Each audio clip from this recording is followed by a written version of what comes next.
Hello दोस्तों, आइए मेरे YouTube channel good luck competition classes में आपका स्वागत है। और देखिए, ये घटना चक्र का वर्ष 2026 का नवीनतम संस्करण है। इसका विषय है भारतीय इतिहास और इसमें विभिन्न राज्यों के पीसीएस और आईएएस प्रारंभिक परीक्षाओं में जो गत वर्षों में प्रश्न पूछे गए हैं उनका व्याख्या सहित हल दिया गया है और व्याख्याएँ अति महत्वपूर्ण हैं।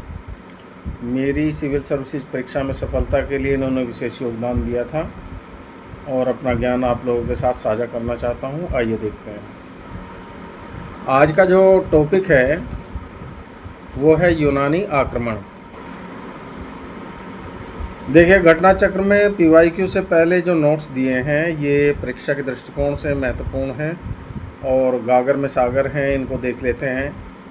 6ठी शताब्दी ईसा पूर्व के मध्य ईरान में कुरूस अथवा साइरस द्वितीय 558 से 529 ईसा पूर्व ने हखामनी साम्राज्य की स्थापना की। बेहिस्तून अभिलेख दारा प्रथम का है।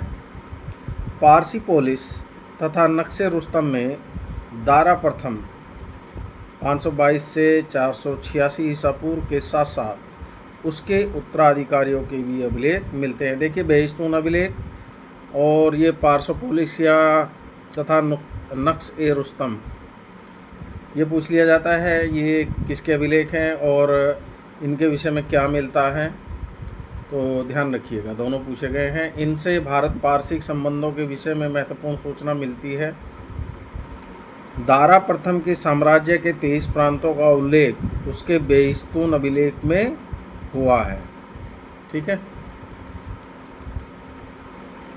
हेरोडोटस के विवरण से ज्ञात होता है कि भारत दारा के साम्राज्य का 20वां प्रांत था। दारा को इस प्रांत से 360 टैलेंट स्वर्ण धूलि की आय प्राप्त होती थी। ठीक है, तो ये भी क्वेश्चन पूछा गया है। नेक्स्ट देख लेते हैं। टेशियस अर्थक्षत्र द्वितीय का राजवैद्य था।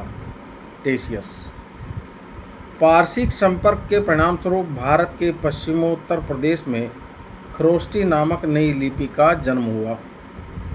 जो खरोष्टी लिपि है ये पारसिक संपर्क के कारण एक नई लिपि जन्मी जो खरोष्टी लिपि कहलाई, जो ईरानी आर्मेइक लिपि से उत्पन्न हुई। तो खरोष्टी लिपि कहाँ से उत्पन्न हुई? आर्मेइक लिपि से। पारसिक या ईरानी स्वर्ण मुद्रा डैरिक तथा रजत मुद्रा सिगलोई कहलाती थी। ये भी परीक्षा में पूछे गए हैं और कई बार पूछे गए हैं, प्लीज़ ध्यान दीजिएगा। पारसिक ईरानी सिक्के सिगलोई पश्चिमोत्तर प्रांत में प्रचलित थे। महापद्मनंद के उत्तराधिकारियों की संख्या पुराणों तथा बौद्ध ग्रंथों में 8 मिलती है। इस वंश का अंतिम शासक घनानंद था जो सिकंदर का समकालीन था। ठीक है, सिकंदर का समकालीन शासक कई बार पूछा गया है परीक्षा में, तो ये नंद वंश का शासक घनानंद था। उसे यूनानी लेखकों ने अग्रमीज कहा है। जेनोफोन उसे बहुत धनाढ्य व्यक्ति बताता है। भद्दसाल उसका सेनापति था। तो उसका जो सेनापति है इसका भी नाम कई बार पूछ लिया जाता है परीक्षा में, तो ये इसका सेनापति था भद्दसाल। इसका घनानंद का। और घनानंद का जो साम्राज्य है वो किसने उखाड़ के फेंका था? चंद्रगुप्त मौर्य ने चाणक्य की सहायता से। सिकंदर मैसेडोनिया के राजा फिलिप द्वितीय का पुत्र था। हखामनी साम्राज्य को ध्वस्त करने के पश्चात 327 ईसा पूर्व में एक विशाल सेना के साथ सिकंदर भारत विजय के लिए चला। लगभग 2 वर्ष के अभियान के पश्चात सिकंदर ने पाटल से वापस यूनान को प्रस्थान किया। डॉक्टर हेमचंद्र राय चौधरी ने 28 स्वतंत्र शक्तियों का उल्लेख किया है जो उस समय पंजाब और सिंध के प्रदेश में विद्यमान थी। सिकंदर के आक्रमण के समय अश्वक या अस्मक एक सीमांत राज्य था जिसकी राजधानी मस्सग थी। यूनानी लेखकों के अनुसार सिकंदर के विरुद्ध हुए युद्ध में बड़ी संख्या में पुरुष सैनिक मारे जाने के पश्चात यहाँ की स्त्रियों ने शस्त्र धारण किया। क्वेश्चन पूछा गया है कई बार ये कि अस्मक जो राज्य था, जब सिकंदर ने आक्रमण किया तो यहाँ के बहुत सारे सैनिक मारे गए और स्त्रियों ने सिकंदर के विरुद्ध शस्त्र धारण कर युद्ध लड़ा। इस विवरण से पता चलता है कि सिकंदर ने इस नगर की अनेक स्त्रियों को मौत के घाट उतार दिया था। पुरु या पोरस का राज्य झेलम और चिनाब नदी के बीच में बसा हुआ था। ठीक है, सिकंदर ने झेलम नदी के तट पर पुरु को पराजित किया। तो ये नदी का नाम भी पूछा गया है कि सिकंदर ने किस नदी के तट पर पुरु को पराजित किया, तो ये झेलम नदी है। परंतु उसकी वीरता से प्रभावित होकर सिकंदर ने उसे अपना मित्र बना लिया तथा उसे अपना राज्य और कुछ नए इलाके प्रदान किए। सिकंदर ने 2 नगरों निकाया तथा बुकेफला की स्थापना की।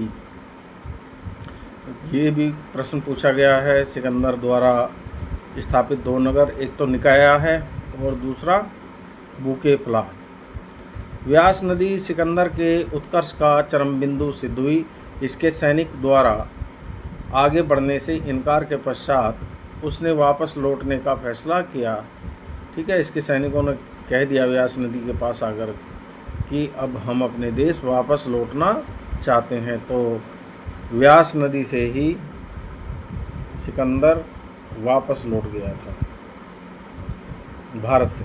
323 ईसा पूर्व में सिकंदर की मृत्यु हो गई और सिकंदर की जो मृत्यु हुई थी वो बेबीलोन में हुई थी। सिकंदर के आक्रमण के परिणाम स्वरूप पश्चिमोत्तर भारत में अनेक यूनानी उपनिवेश स्थापित हो गए। ठीक है, चलिए अब इससे संबंधित प्रश्न देख लेते हैं। क्वेश्चन नंबर 1, सिकंदर के हमले के समय उत्तर भारत पर निम्नलिखित राजवंशों में से किस एक का शासन था? तो ये नंद वंश का शासन था, जहाँ का शासक घनानंद था, जो सिकंदर के समकालीन था जिस समय सिकंदर का भारत पर आक्रमण हुआ।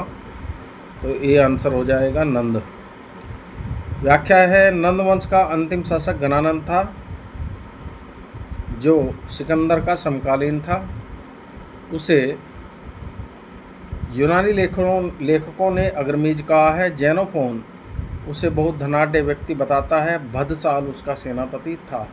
इम्पोर्टेंट है व्याख्या, कई बार तीनों क्वेश्चन बन रहे हैं जो ये पूछे गए हैं। ये IAS प्री परीक्षा में पूछा गया था प्रश्न। नेक्स्ट क्वेश्चन है आपका, निम्नलिखित में से मगध का कौन सा राजा सिकंदर महान के समकालीन था? तो ये घनानंद था।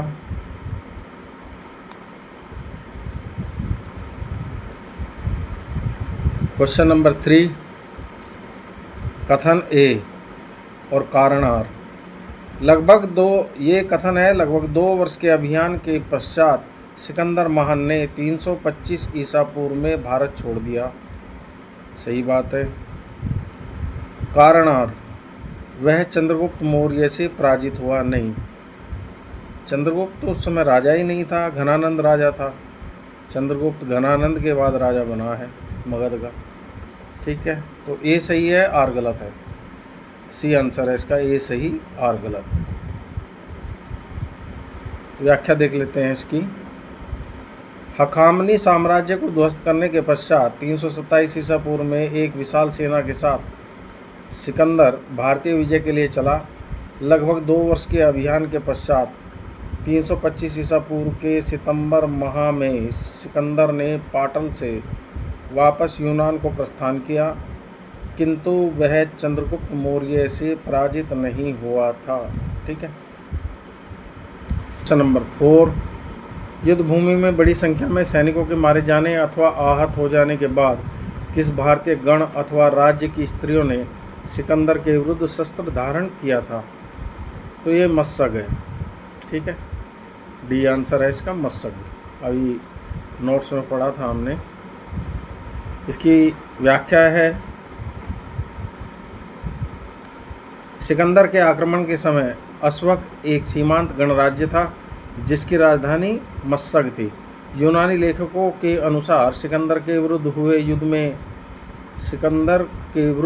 में बड़ी संख्या में पुरुष सैनिकों के मारे जाने के पश्चात यहाँ की स्त्रियों ने शस्त्र धारण किए थे। नेक्स्ट क्वेश्चन है क्वेश्चन नंबर 5। भारत में सिकंदर की सफलता के निम्न कारणों में से कौन से कारण थे? ठीक है,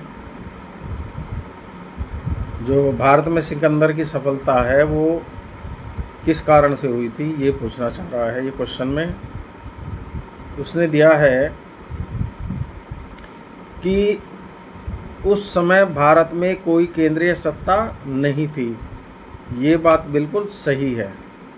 उसकी फौज बेहतर थी, ये भी बात सही है। तीसरा दिया है इसने, उसे विद्रोही शासकों से सहायता मिली, ये भी बात सही है। और है वह एक अच्छा प्रशासक था। देखिए, सिकंदर जो है एक अच्छा सेनापति था लेकिन एक अच्छा प्रशासक नहीं था। तो 1 2 3 ये तो ठीक है, चौथा गलत है, तो 1 2 3 बी में है, यही आंसर हो गया आपका। सिकंदर की भारत में सफलता के उपयुक्त कारणों से ये प्रथम 3 सत्य थे जो हमने ऊपर पढ़े हैं। और डॉक्टर हेमचंद राय चौधरी ने उस समय यहाँ 28 स्वतंत्र शक्तियों का उल्लेख किया है। तात्पर्य यह है कि उस समय भारत में कोई केंद्रीय सत्ता नहीं थी। उनकी सेना निसंदेह श्रेष्ठ थी। आम्भी जैसे तमाम देशद्रोही भारतीय शासकों ने उसे सहयोग दिया, तथापि भारत की विजय में उसके अच्छे प्रशासक होने का कोई योगदान नहीं था।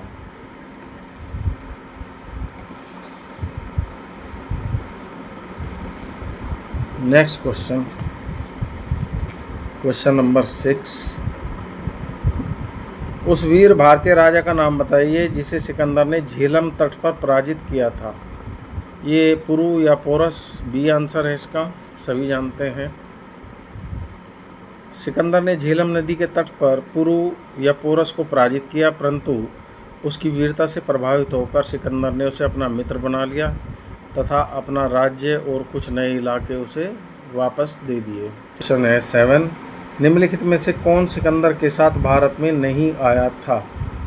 ठीक है, नियार्क्स भी आया था, अनिसेक्रिटस भी आया था,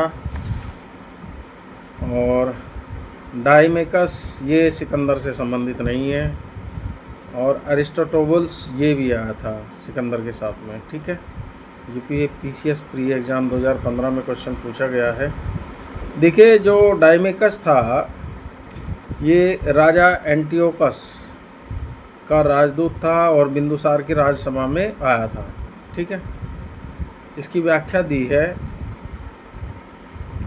डाइमेकस सिकंदर के साथ भारत नहीं आया था। स्ट्रैबो के अनुसार सीरिया के राजा एंटियोकस ने डाइमेकस नामक अपना एक राजदूत बिंदुसार की राज्यसभा में भेजा था।